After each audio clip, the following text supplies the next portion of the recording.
السلام عليكم حبيباتي. اليوم راح نديرو مع بعض هات الوصفة. نروحو للمقادير وطريقة التحضير. هنا في ريسيبيون عندي الرشة تاع الملح، درت 125 غرام تاع مارغرين، انا استعملت ديما، درت نصف العلبة. هنا عندي كاس الا ربع تاع سكر غلاس، هنا من الاحسن تغربلوه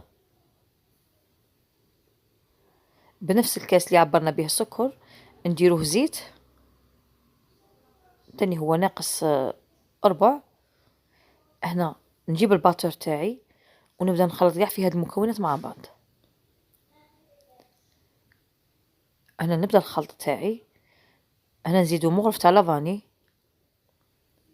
هنا من الاحسن المغرف تاع لافاني تاعكم ما تعمروهاش بزاف باش الغريبيه تاعكم ما تحمرش في الساع وتتشقق. انا نخلط هاد المكونات مع بعض جيدا كيما هكا. هنا اللي تنجم تخلط بالفوي تخلط غير بالفوي، انا ما نجمش نخلط غير بالفوي، نخلط بالباتر. انا نخلط غايه كيما هكا. انا نزيدو مغرف تاع لافاني، هي من الاحسن ديري غير نص مغرف باش الغريبيه تاعك تتشقق غايه وما تنحرقلكش. انا سي بون بالفوي. دروك نبدا نزيد في عفوا النواشف. انا عندي 3 كيسان تاع فرينه بنفس الكاس اللي عبرت به السوائل، وعندي وحده خميره كيميائيه الوزن 10 غرام.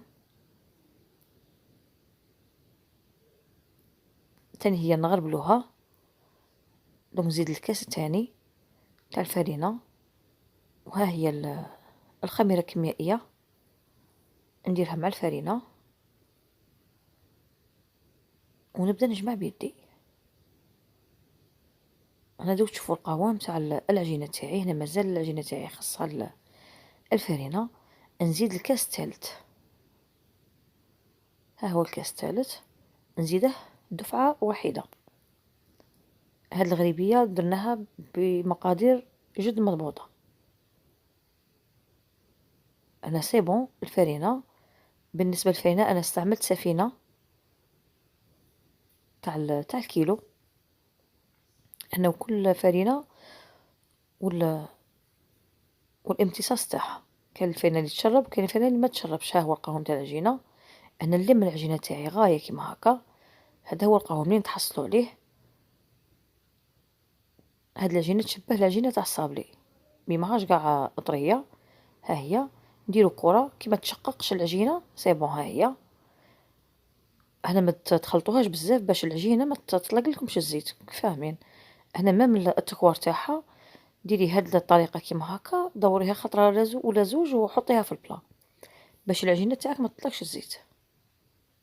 انا وزنت الكره تاعي 35 غرام 36 غرام. هنا اللي بغات تكبر دير حتى 40 غرام، انا نبغيها شويه صغيره. هنا كل وحده وطريقه التشكيل تاعها. انا خرجت لي هاد الكميه، ها هو نوريكم في يدي هنايا ما خرجت العجينه لا زيت لا والو. هنا بون اني مشعله الفور تاعي على اقصى درجه. كي دخلت الغريبيه تاعي نقصت الفور وخليتها طيب. ها هي الغريبيه تاعي بعد ما خرجتها درت لها القرفه. انا ما نديرش القرفه من الاول. نتمنى ان الوصفه تاع اليوم تكون نالت الاعجاب تاعكم. مع السلامه يا حبيباتي، الى الملتقى ان شاء الله.